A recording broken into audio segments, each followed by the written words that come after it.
Yes, people, how's it going? Welcome back to Lily White Lane. Hope you're doing good. Hope you're keeping safe and well.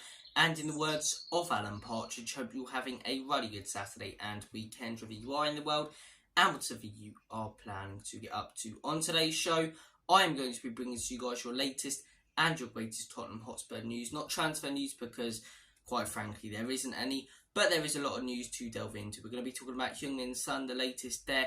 Could he be signing a new contract? We're going to be talking about Christian Romero.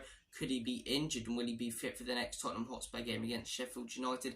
And we're going to also be talking about Daniel Levy potentially coming out to the fans. So a lot to delve into this morning. Make sure, if you haven't already, to abuse all the buttons on the channel. Smash that subscribe button, hit that like button, and hit that notification bell so you'll be let know every single time we do upload a video on the channel. Hitting all of those buttons hugely helps us out on the Lily White Lane YouTube channel. It spreads the content across YouTube, so please help us out, smash those buttons, and yeah, without further ado, let's delve straight into the news. And I want to start things off by talking about the big news that came out late last night about Heung-min Son, in that Tottenham Hotspur are looking to extend Heung-min Son's contract, and I personally think this is the right decision. I think Son has proved year after year that he's a top quality player. I think last year was probably the worst year he had in a Spurs shirt. But even at his worst, Heung-min Son was better than 80% of forwards in the Premier League. He created more than 80% of forwards in the Premier League. He scored more than 80% of forwards in the Premier League. And he assisted more than 80% of the forwards in the Premier League. Although he wasn't banging in goals left, right and centre last season, he was very creative. All you've got to do is take a look at the stats. One of the most creative players in the Prem.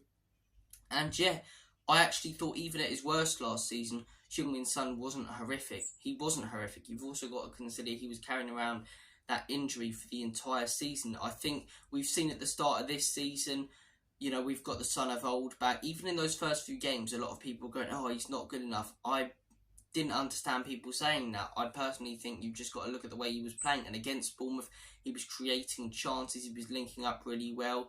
Against Manchester United, he was linking up really well. And even in that first game of the season against Brentford, he was linking up really well. And I said on the channel in my match reactions after every single one of those games, Son is playing well and the goals are going to come. And he got those deserved goals in that Burnley game, banging in a hat-trick. So look, I think it's the right decision to extend Heung-min Son's contract. Some fans saying we should be looking at the next Heung-min Son, but whilst he's still performing at the top level, which I personally believe he will and is, I think we should keep Heung-min Son at the club and extend his contract. I love Harry Kane, but there were always doubts around Harry Kane every summer and every January about whether he wants to move, and little controversy. Not about Harry Kane himself. There was no controversy surrounding him, but controversy when it comes to, does Kane want to move to Bayern? You know, what's going on there? There's been none of that with Heung-min Son since he joined Tottenham Hotspur. Every single summer he's been linked to another club. He said, I want to be at Tottenham Hotspur. I want to be in the Premier League. Even this summer, linked with the move to Al Ittihad, the same club that were going in for Salah. I'm sorry if I've absolutely butchered that name, Saudi Arabian football fans, but the same club that were going in for Salah, the same club that tempted Benzema through money, tempted, you know, Kante through money, and Heung-min Son rejected it. Heung-min Son rejected bags of money and said, no, I want to stay at Tottenham Hotspur. I want to play at Spurs. I want to play in the Premier League. I love that loyalty from a top-class player like Heung-min Son. And for me, based on that and the way he's been performing since he joined Tottenham Hotspur, I'd love to see this guy pretty much become a one-club man. I know he played in Germany before he joined Spurs, but he joined Spurs at a young age, and it looks like he's going to see out his career at Tottenham Hotspur. It's the right decision for me. Guys, you may disagree with me. Do you think we should be looking at the next Heung-min Son, trying to bring someone new in? Or do you think if it's still working for Heung-min Son,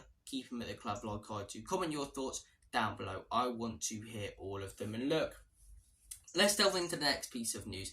It was all going too good, wasn't it? I said after that Burnley game, it's too good to be true. The injury doubts are bound to come during the international break. This is why I hate international breaks. You just sat there as a Premier League football fan for those 2 weeks, so worried and so scared, and, you know, just praying that your top players don't get injured. Well, Christian Romero, there's a doubt there. Christian Romero could be injured.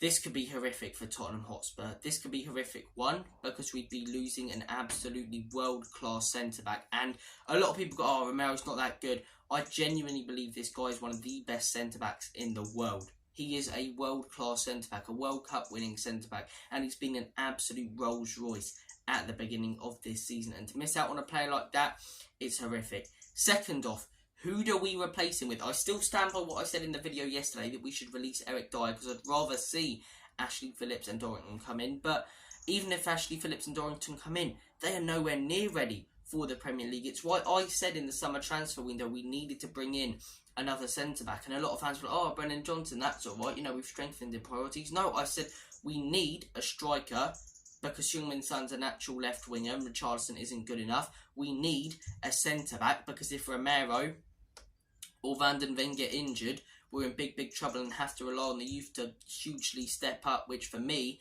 is a lot of pressure. And it looks like we're going to be put in that situation. The news is that he's a doubt for Argentina's next game against Bolivia. He'll be assessed whether he can fly back to England. Fingers crossed that everything's all good. Like I say, there's nothing about how many months he's out for. Nothing about that yet. We don't know if he'll be fit for the Sheffield United game or not, or if he'll be ready or what have you. We don't know the extent of the injury, or if it even is a bad injury. So fingers crossed there's nothing going on there. But like I say, this is why I and many other people said, the guys at Tottenham on tour said it, Tottenham away, why did we not sign a centre-back? Yes, our first team centre-back partnership is fantastic, but one of them gets injured, boom, we're relying on like 19-year-old, 20-year-old players who have never played a game in the Premier League before, never played a first team game for Tottenham Hotspur before. So look, for me, if Romero gets injured, Ashley Phillips usually steps up. This sort of big break that, you know, a lot of top quality players do need. But I think to come straight into this Spurs team, especially when you consider that if Ashley Phillips comes in, he'll be playing against Arsenal, you know, if Romero can't, Arsenal away, and that'll be one of his first two games in the Spurs shirt if Romero can't make it. The pressure on that is absolutely unreal with the way Spurs are playing and the North London derby. So it'd be make or break for Phillips, it'd be make or break for Dorrington. It depends which one Spurs decide. For me, Phillips, you know, I'd like to see him eventually come into the Spurs side, but not yet. Not yet. He's nowhere near ready. And missing out on Romero, one, is a big loss because he's one of the best centre-backs in the world. And secondly, is a big loss because of the players we're going to be relying on. We should have signed a Tapsoba or someone like that in the summer. But guys, comment your thoughts down below. Are you happy with Ashley Phillips as a backup? Look, I like Ashley Phillips. I was really happy when we signed him. I also think we needed another centre-back because of this situation that looks like it could happen now. And there's a fairly good chance it does happen now. So, look, fingers crossed Romero isn't injured. The guy's been so good, so good at the beginning of this season. That's one thing about Romero, though. He's been unbelievable at the beginning of the season, but he gives too much almost for Argentina, especially in qualifiers and friendlies. I know it means the world to him, and I'm not fussed if he values Argentina more than Spurs if he's stepping up for Spurs. But yeah, he seems to get injured a lot in these international breaks because he literally gives it absolutely everything in these friendlies and qualifiers, which to an extent I understand, but at the same time I don't want him to because I'm a Spurs fan. I'm not an Argentina fan, so I want him fully fit and firing for Tottenham. I don't really care what he does for Argentina. But look, guys, comment your thoughts down below. And the final piece of news we are going to discuss that did come out this morning is that Daniel Levy could come out in a one-off with Ange Postecoglou and face the press. And this could be quite interesting, a Daniel Levy interview with the manager, and it'll be interesting the questions that they may ask him. We don't know what this really is. All that I've seen this morning is that Daniel Levy is going to face the people.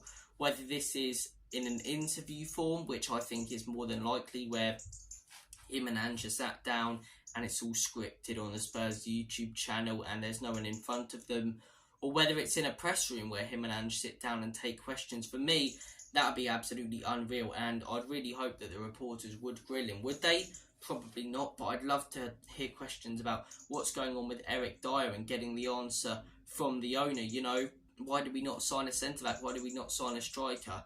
It would be interesting. I doubt that will happen. I think this interview facing the media thing is more on the Spurs YouTube channel, or just a little thing that's going to be on Sky Sports where it's all scripted and he goes, oh, I can't answer that question, I can't answer that question. But you imagine if he does actually face the press. Look, it doesn't, for me, I don't forgive him for not facing anyone for 3 years.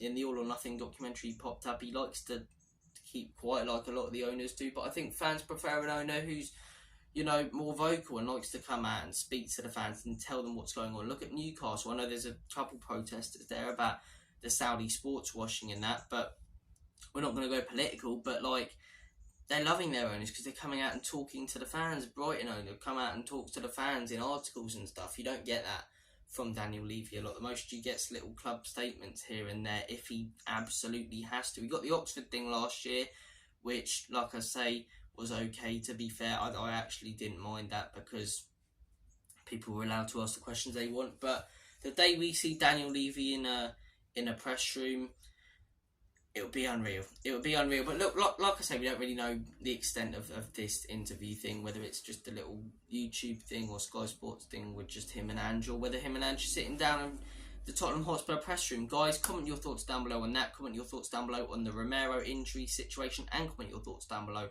on the extension of Heung-min Son's contract.